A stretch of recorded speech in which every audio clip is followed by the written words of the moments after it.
Hey guys, welcome back. Well, Houston, we have a problem. Here's what happened.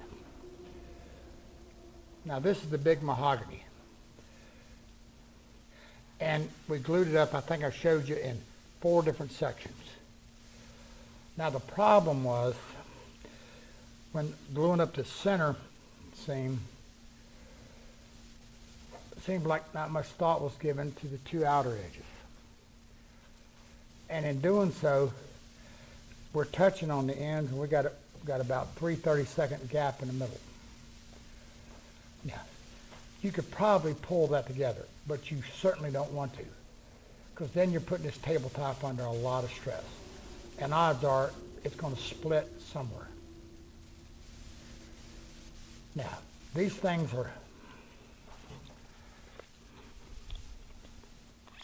they're 12 foot long and they're 33 inches wide.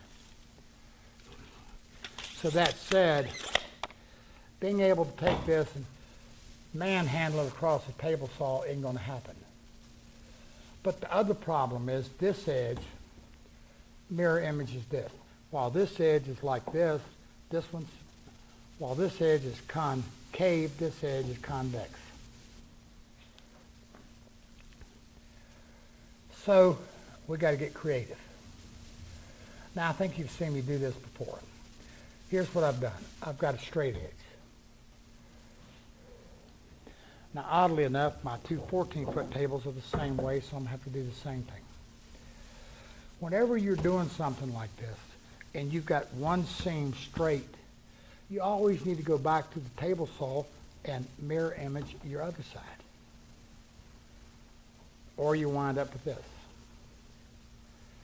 Just common sense woodworking. But that didn't happen. Now, so what we've done is we've got a piece of wood under each end and got it clamped down to keep this level. Then we've got 2 pieces underneath the middle screwed in to make sure that this thing is level. If you're not level, then your blade's going to deflect. Now, if this doesn't work, we're left with one alternative. We've got a little bit of width here. It's not down. We're going to have to cut it apart and start over. But this usually works pretty good. Make sure you got a good blade on your saw. This is a 60 tooth, I think, and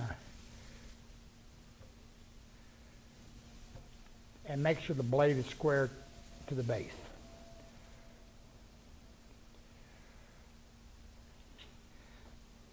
So we're ready to run. But let's see what happens.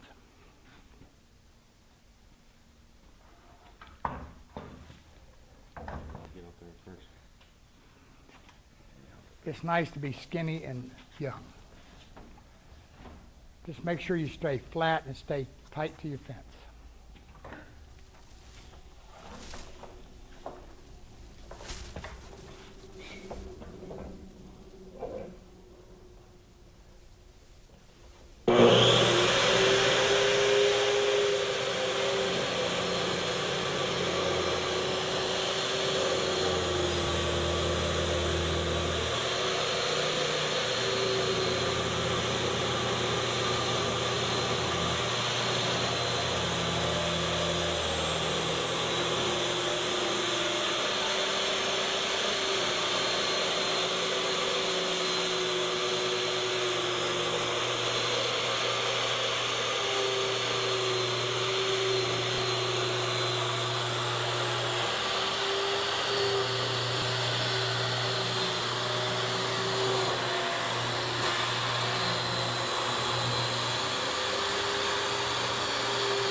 Okay, let's unscrew it. Let's take the clamps off and slide it together.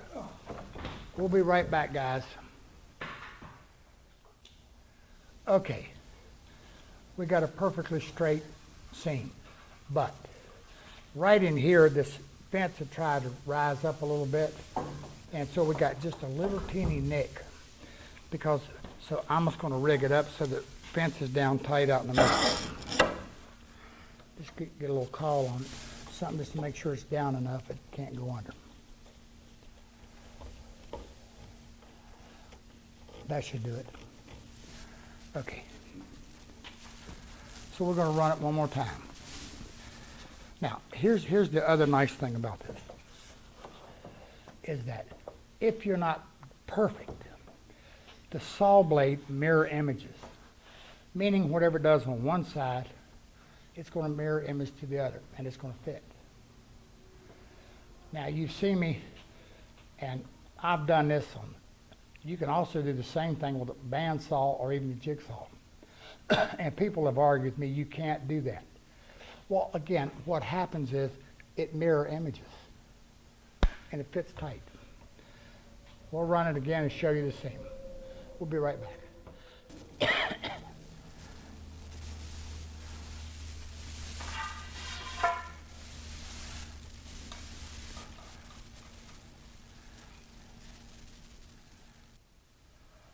Okay, guys.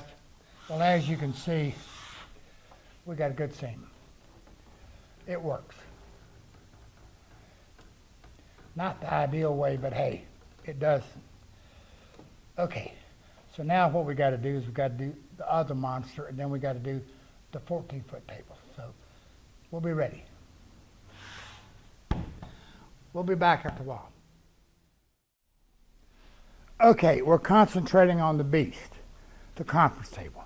Again, 21 foot by 6 foot wide.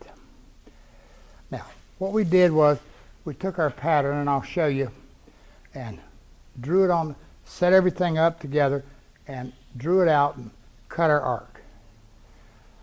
Now what we got to do is take our pattern and we'll router cut it to make sure we got nice smooth edges and good to go. We'll be right back.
One of the things I did was I left my pattern an inch longer on each end. This gives me a start and stop point. Because you know, if you make it exact same, your tendency is going to be the router to pull around the corner. So always leave yourself a little extra. It's that sneak up on thing. Now, my bit's not quite long enough, but I can index off this and finish up the bottom. Not a big deal. But I've gotten several emails not understanding exactly what the kerf pattern was about. So let me get that and we'll go back over that one more time. Be right back. What the kerf does is allows you to, Devin, hand me that other clamp. Now we screwed it all down, but what the kerf pattern does, go ahead and secure that.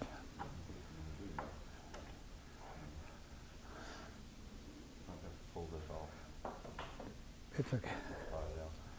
Yeah. Wait a minute, Devin. So what the kerf pattern does, it allows me to flex and create the arc. And, you know, getting back, looking down it, make sure you got a nice, smooth arc.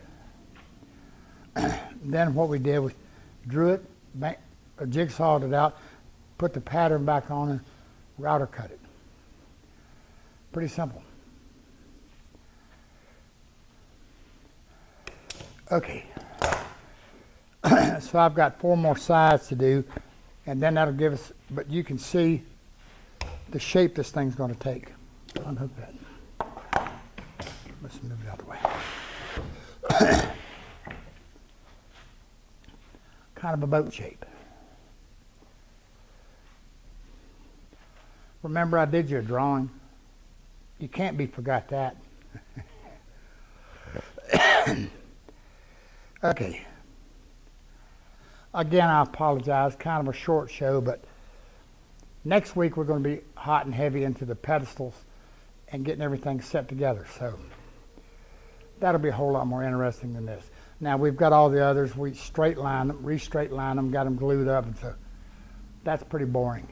They're just tables, just big ones. But I got to tell you something. One of my pet peeves is you go buy screws. And, you know, you can buy a 1 1/4 or a 1 1/2.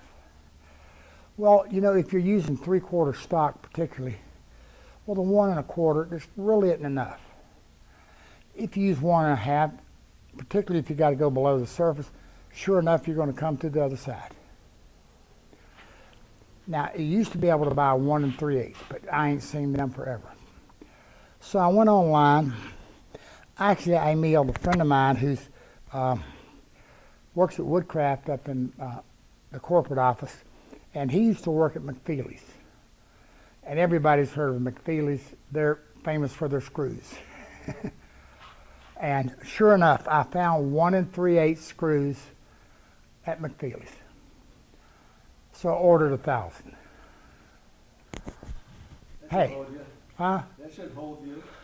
Well, here was the thing though. I had gone to Lowe's and bought some of those torque heads and whatever, which I like them as well as a square drive. But man, I was paying like $10 to $12 for 100.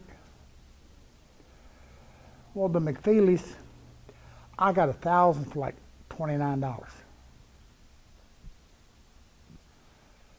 Worked for me.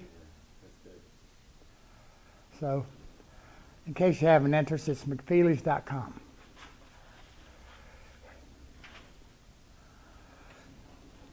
You know, the other thing to it is we got to sand all this mess. That should be fun.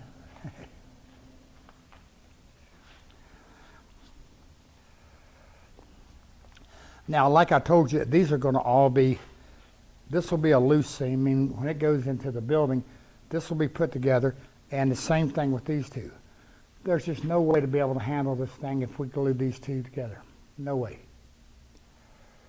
So what I think I'm going to do is I'm going to put some dominoes in here. You know, about 3 or 4. and down the edge.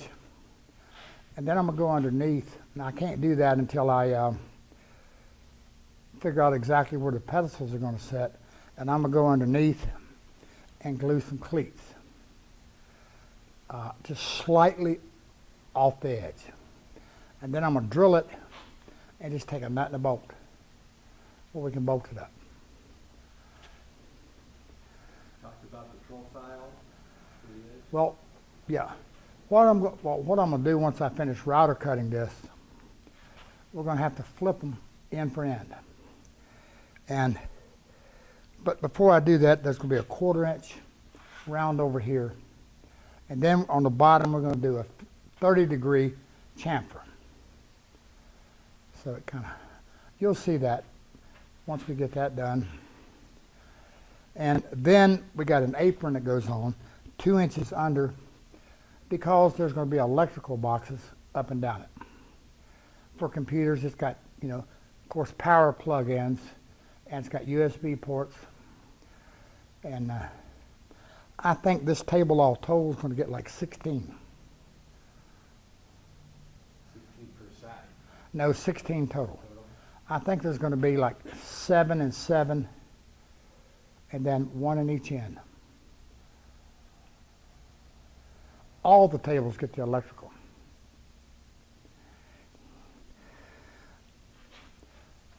What is the name of that? Mockett, M-O-C-K-E-T-T. That's where we're getting them from. Bob Close told me about them. And then we've got the round tables we got to do, and we got the